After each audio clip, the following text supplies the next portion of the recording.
Due Process, winner of 21 Regional Emmy Awards, including the 2010 New York Emmy for our coverage of voting rights and the 2012 Mid-Atlantic Emmys for Outstanding Interview Special and Outstanding Discussion Series.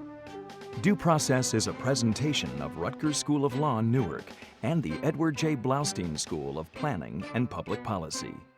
Studio facilities provided by the Rutgers ITV Studio, Division of Continuing Studies. Why are you doing this to me? If I did this, I don't remember it. I don't remember a thing. And you know what? That's possible.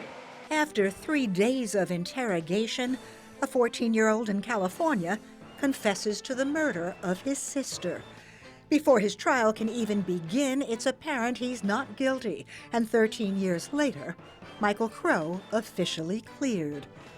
Confessions, real and coerced, a prerequisite of every plea deal.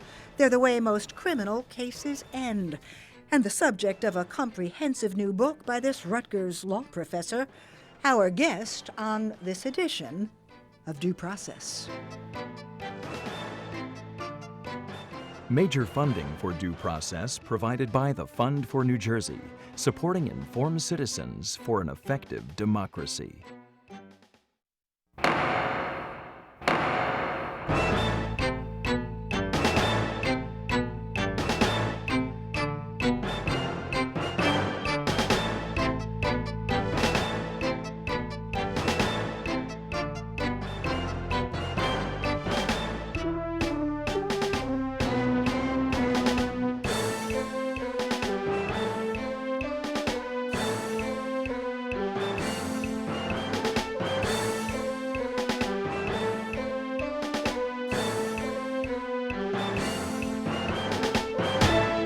Confessions, they're a given in the American system of criminal justice. In fact, they're central to the way that the vast majority of criminal cases conclude.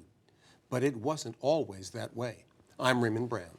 And I'm Sandra King, and whether it's copping to a charge at the station house or pleading guilty before a judge in a plea deal, our system now rests on the confession. But how did we get here? Our guest for this edition of Due Process is the most qualified person we know to help answer that question. George Thomas, Board of Governors professor and distinguished scholar at Rutgers Law School, is the author, with Richard Leo, of Confessions of Guilt, From Torture to Miranda and Beyond. George, welcome to Due Process. Thank you for having me. I want to start at a place that should be easy, but maybe is more complex than I think.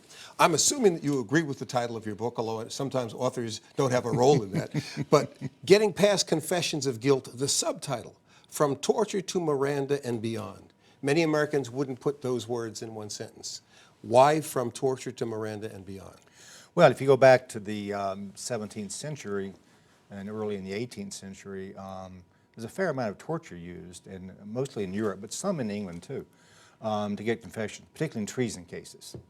Go back to Henry VIII, even earlier, and there was lots of torture used in treason cases. And then the law evolved away from torture into a different regime that put much more emphasis on individual autonomy. And then it kind of went back and forth, and we wound up at Miranda, where, at least superficially, the suspect is in charge of the interrogation. That doesn't actually really work in the suspect's favor a lot of times, but that's what it's supposed to look like. And then we wanted to go beyond that to see what the law might look like in 10 years or 20 years. So looked at with a very, very broad brush, you could think of Miranda as an attempted prophylaxis against torture. Well, that's a pretty broad brush, but by the time we get to Miranda, torture, the third degree, abusive police interrogation, which used to occur with some frequency, pretty much had died out by the 1940s. So I think Miranda really was more of an attempt to level the playing field, to give suspects the right to choose whether to confess. So, George, I know about torture. I know about Miranda. What shocked me, I know about the third degree, but what shocked me was that there was a time in England and in America, in the late 18th century, early 19th century, into the 20th century in America, where people were actually discouraged from confessing. In a society where we now rely on confessions, on guilty pleas for 95, 98% of our cases, what was going on there? Well, and suspects confess in about 80% of the interrogations too, so there's a lot of confessing going on. Well, the theory in the book is that as England developed and became a major world power, and crime rates went down, the judges who tended to be from the aristocracy. And another thing that's going on, of course, is Parliament had made every felony a capital offense. So in theory, if a servant stole a single piece of silver from her master, It wasn't such a kind and gentle place. it was not a kind and gentle place. And so the judges developed, I think, this concern about confessions being taken unfairly from suspects as a way of kind of leveling out the harsh regime that Parliament had put in place. I mean, what judge wants to sentence a 18-year-old servant to hang for taking a single piece of silverware from her master? So I think in part it was a reaction to the Parliament harshness, and it sort of leveled it out by saying we're not going to allow suspects to be, in the words of one of the treatises, the diluted instrument of his own conviction. So we want to use something other than confessions to convict. Then you describe a change that we see it in America. You talk about a society that's becoming more complex Right. and more challenging, and crime is more present, and so we wind up with this thing called the third degree.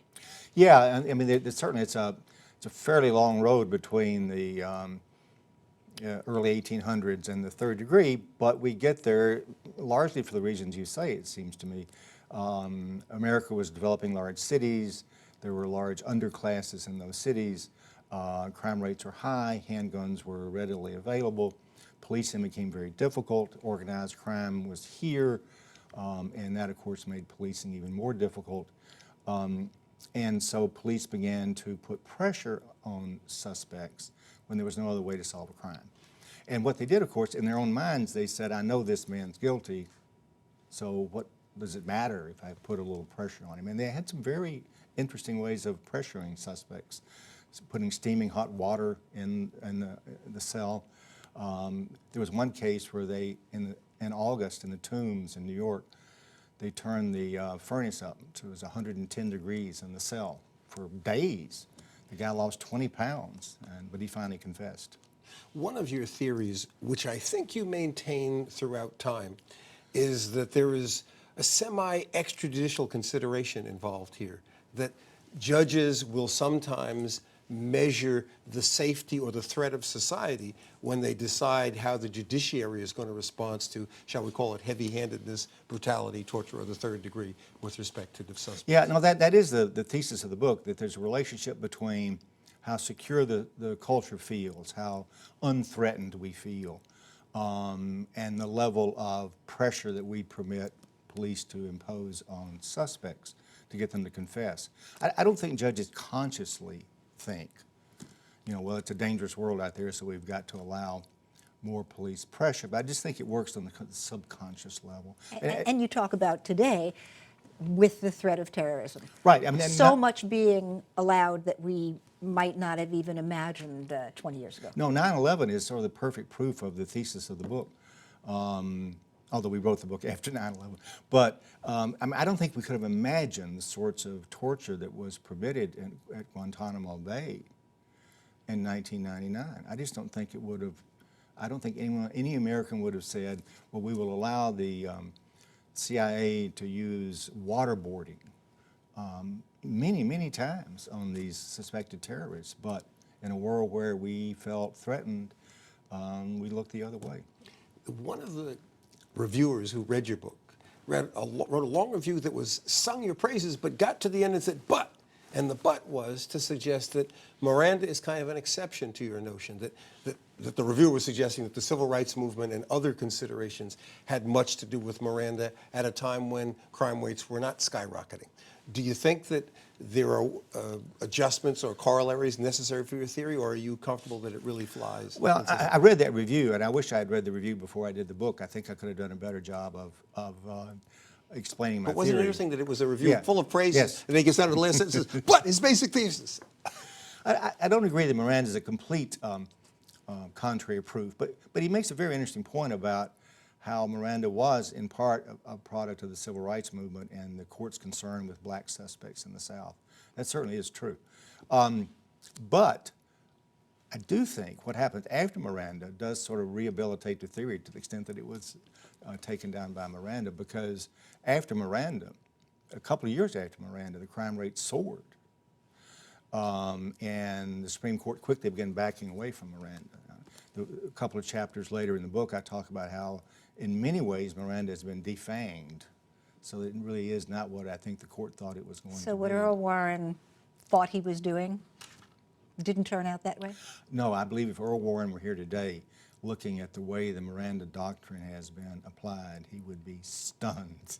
I think he thought he had created a sort of airtight way of allowing suspects control over the interrogation. Because logically, rationally, if you tell a suspect who's guilty, not all of them are, but many of them are, that you have a right not to answer my questions, and it will hurt you if you do answer my questions. But 80% of them waive the right. 80% waive. That gets to another issue that's interesting. I mean, I've spent almost 4 decades in courts, and I never ask for a Miranda hearing. I always ask for a voluntariness hearing because I want to shift the judge's focus away from the narrow ritual of whether the questions were asked. But it's very hard to do.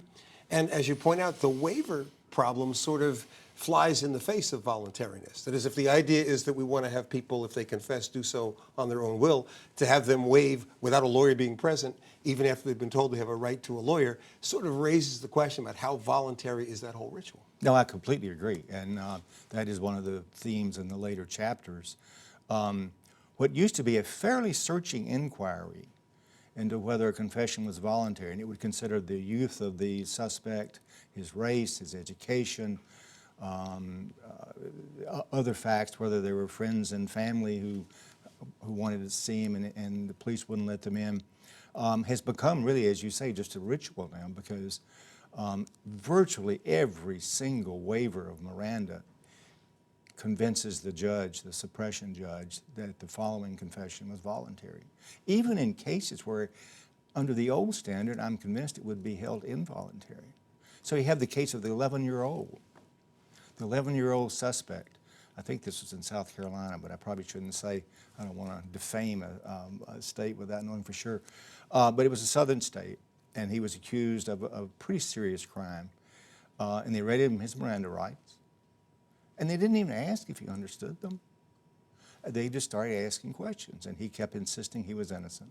Oh, he was accused of burning a church, arson in a church. And after 20 to 30 minutes, the officer says, you know, do you believe in God? And he said, yes. And he said, if I gave you a Bible and you put your hand on it, could you swear you didn't burn that church? He said, no, I did. I burned the church. That doesn't look voluntary to me. He's 11 years old. But because he was given his Miranda warnings, the Court of Appeals in that case said, well, that's all you need. And of course, that's a lot milder than what was done to Michael Crowe. We saw Yes. at the top of the program Yes. part of the actual interrogation of this 14-year-old kid for as a suspect Yes. in the murder of his 12-year-old sister. Over 3 days, this boy is absolutely torn apart. Not physical torture, perhaps, but certainly psychological torture, and lied to, and lied to, and lied to. Yes. How do we square Michael Crowe with how the system is supposed to work? Well, that gets to Raymond's point. The fact that he was given Miranda warnings and waived them ought to tell us nothing about whether that confession 3 days later was voluntary. We need to look at what happened in between, but courts tend not to do that. They almost never do that. And you know, he never really confessed. What he finally said was, well, I must have done it because there was no one else in the house. and you have proved to me that I've lied. They gave him some sort of phony voice test. Voice stress. Voice stress test. And they kept telling him, Michael, you're lying to us. And they finally, of course, they were adults, and he's a 14-year-old. And they told him that they'd found blood in his room. That's right. Also gave him an incentive. Yeah, and so he finally says, well, I don't remember doing it, but I must have. Right, and as Raymond said, they also say, you know, and this is the same kind of thing that happened with the Central Park jogger kids. Yes. They say, well, you know, we want to help you. If you confess, you can go home with your parents. Everything will just be fine. That's right. Whereas if you don't, it could go very bad for you. So what does a kid do? And in a pre-Miranda era, I think that confession would have been inadmissible, but today... And that takes me to something very interesting, because I know even voluntariness, as you point out, has a number of nuances Yes, to it does. But one of the cases on which you focus in this book, which, by the way, I think would be great for a seminar on this subject. Well, thank you. Is Brown versus Mississippi, which was, to me, was always a talismanic case. Yes. But you touch on the extent to which cases in the late 30s and early 40s, including Scottsboro and others, focused the court on torture, beatings in another context. How do we get from that context, where a court concerned about blacks in the South in particular, and looking at this analysis from a more directly focus on voluntariness, got to the strange ritual of Miranda and its waiver? Why did it change? Why was that shift? Well, I think what happened was the Supreme Court of the United States kept deciding cases, many of them from the South, many of them involving black suspects, but not all. And they kept sending these cases back to the lower court saying, no, this was not voluntary, no, this was not voluntary. But they cannot grant certiorari in every confessions case. And the lower courts, the state courts, were just ignoring the pronouncements about voluntariness because, as you say, it's a very slippery concept. Because at one level, as Wigmore points out in his famous treatise. Wigmore is a famous commentator on evidence. Right. And he's got a famous treatise, and he points out that every conscious utterance is in some sense voluntary. So when you start asking whether... So when you punch me and I scream, that's a voluntary. When I scream, stop. You scream, stop. Right. Yes. If you scream in pain, no, right. that's not stop. voluntary. Okay. Yeah, so it's a very tricky notion trying to figure out why a conscious utterance would be not voluntary, and it involves all kinds of facts and circumstances. Every case is different. And I think the Supreme Court just got tired of sending the message to the lower courts that you're not policing this voluntariness line carefully enough. And they must have thought, if you go back and read the opinion, which I've probably read 40, 50 times, I'm struck every time by the extent to which the court thought it had solved the problem. Because you're my adversary, you have all the power over me. You can decide whether to let me go or not, whether to charge me or not, and you tell me you don't have to answer my questions. Well, why wouldn't I shut up at that point? But also one of the nuances about voluntariness that you, and I say play with, I mean that you deal with, right. is if Sandy and I are suspects in a robbery, right. you can't beat a confession out of me. Right. But you can, which would make it involuntary, right. but you can come and lie to me sure. and tell me that Sandy gave me up. Yep. Now that would be just as involuntary from a certain point of view. I agree. But it's not involuntary in the sense that the law would recognize. So there's another layer of voluntariness that's not really been plumbed by the courts in a way that gets to the core of this. And Miranda keeps them from plumbing that area because they accept the ritual of waiver as a sort of proof of voluntariness. Well, another thing they can do, by the way, to get back to your hypothetical about robbery, they can say, you know, one of you is going to go home. And the one that's going to go home is the one that gives up the other one. Do you want it to be Sandy that goes home, or do you want to go home? But that brings us back to the Central Park jogger. I mean, that's exactly what they did to each of those kids, when to each of them it was a lie. None of them were going home. It was a lie to each of them, yes. Yeah, and there's the question, I think, Lawrence Friedman, who I think is a friend of yours and also an admirer, calls what you're writing about here, the confession, a particularly dark and murky corner of the world of legal doctrine. Although this book is not a call to action, it's a survey. At the end, you do call for certain things, and one of the things you call for is for greater control over this whole question of police being able to say anything they want in order to extract a confession. If, in fact, you're told that your fingerprints are all over the crime scene, particularly if you knew you were there. Right. I mean, that's about as coercive as you can be. It is in a way, isn't it? Lawrence Friedman is not a friend of mine, I want to say. He gave a very glowing He review, did. wasn't That's why I figured He's he was your not even friend. a friend of mine. No. And you also write about him. Yeah. But yeah, no, that's a troublesome area. And a couple of courts have actually seen their way free to say it's not voluntary if the police phony up a report from a lab that says your DNA was found there. A Florida court said that's involuntary. But for the most part, courts say if police lie to you and you confess, That's it's your fair fault. game. They would characterize the lab report as a fraud on the court. Yes, they As did. opposed to endorsing actually. the concept of tricking somebody into a Right, but confession. if there's no lab report and just a cop saying, hey, we know that's your DNA, they can do that, can't they? I don't know of a single case on those precise facts, but I suspect you're right. I suspect the courts would let them do that. What's particularly difficult about this area is that, again, going back to a lot of years spent in a lot of courtrooms, is, the most compelling evidence is forensic evidence that some white-coated gal or guy is presenting and you can't do much with. But second to that is, why would George confess if it wasn't true? Why would he turn against himself? Right. And yet we have all of these policy questions that lie underneath it, but also there is the inevitable consequence that, unlike, say, the evidence that is tainted and seized in an improper search, it's hard to get away from suppression. Yes. If the statement is taken from you by coercion. Yes. There's no way out. Right. And so that's a complication because courts are loath to take away from juries facts that seem to be relevant and material. You're absolutely right. And the whole confession area is an area where there is much confusion about what counts as voluntary and what counts as involuntary. And I think the Supreme Court was trying to sort of solve that problem with Miranda. I think they thought that almost everybody would shut up. How long before your book gets cited by the Supreme Court in a footnote in which it suppresses a confession?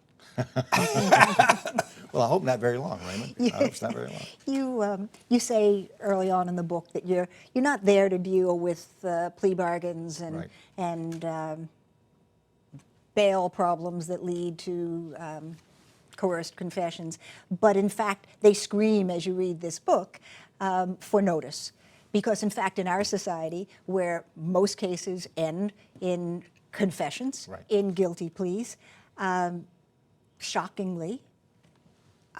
What do you make of that? It seems to me we may not be in the age of torture throughout the system, Right. but we are certainly in an age of questionable moral ground. No, I think that's right. I think I saw your earlier show on bail, and I think that's correct, that the whole system is set up in a way to pressure defendants to plead guilty, but particularly ones that are in jail and can't get out on bail. And a guilty plea is a confession. So the whole system is set up to produce confessions. 80% of suspects waive their Miranda rights and confess.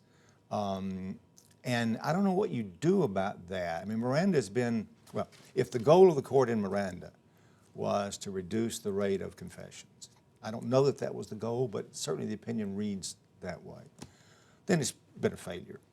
But post-Dickerson, we're attached to it because it's part of the culture. It's good ritual. Chief Justice William Rehnquist said it has become part of the culture, part of the national culture, and there's no reason to change it, he said. And underneath that, I think he was saying, because it doesn't do any good anyway. So why change it? George, with a minute left, can you give us a 1 minute capsule version of what you would do to make the system better, cleaner, Boy, that's- less murky? That's a better directed Richard Leo, but he's not here, my co-author. Well, I think you need to have tighter controls of the kind of tactics police can use in the interrogation room. I think you need to have a better bail system so that people are not coerced into pleading guilty just to get out of jail. The bail thing I think may be solvable, but the police interrogation thing I don't think is. Because what legislature is going to pass a series of rules that say police can only question a felony suspect for 3 hours at a time? Police cannot lie to a felony suspect. And what legislature in this country is going to pass that statute? I can't imagine. And moreover, how would you apply it? What is a lie? Well, Is George, it- On that rather pessimistic note, we're going to have to leave it there. Okay, thank Our you. thanks to Professor George Thomas and to all of you for watching. If you want more Due Process, you can find all of our archive on demand at dueprocesstv.rutgers.edu. And you'll find us here this time next week with more on the critical issues of law and justice. Till then, for Sandy, Associate Producer Tanya Ivanova, and all of us here at Due Process, I'm Raymond Brown. See you next time.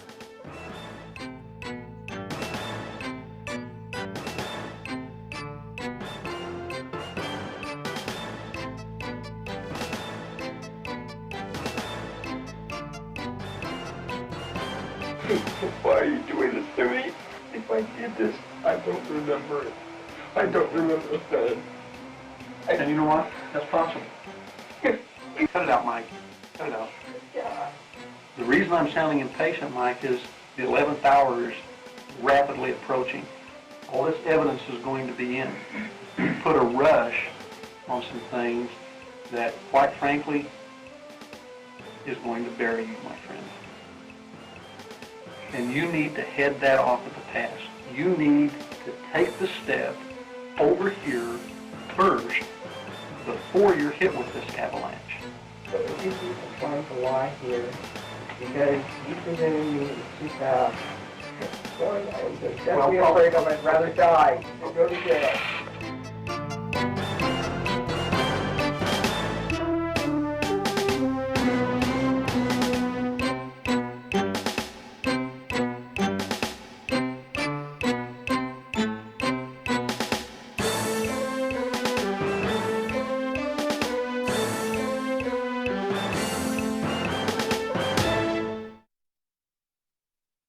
Want even more insight on law and justice? Become a fan of Due Process on Facebook. Follow us on Twitter and watch us on demand on YouTube.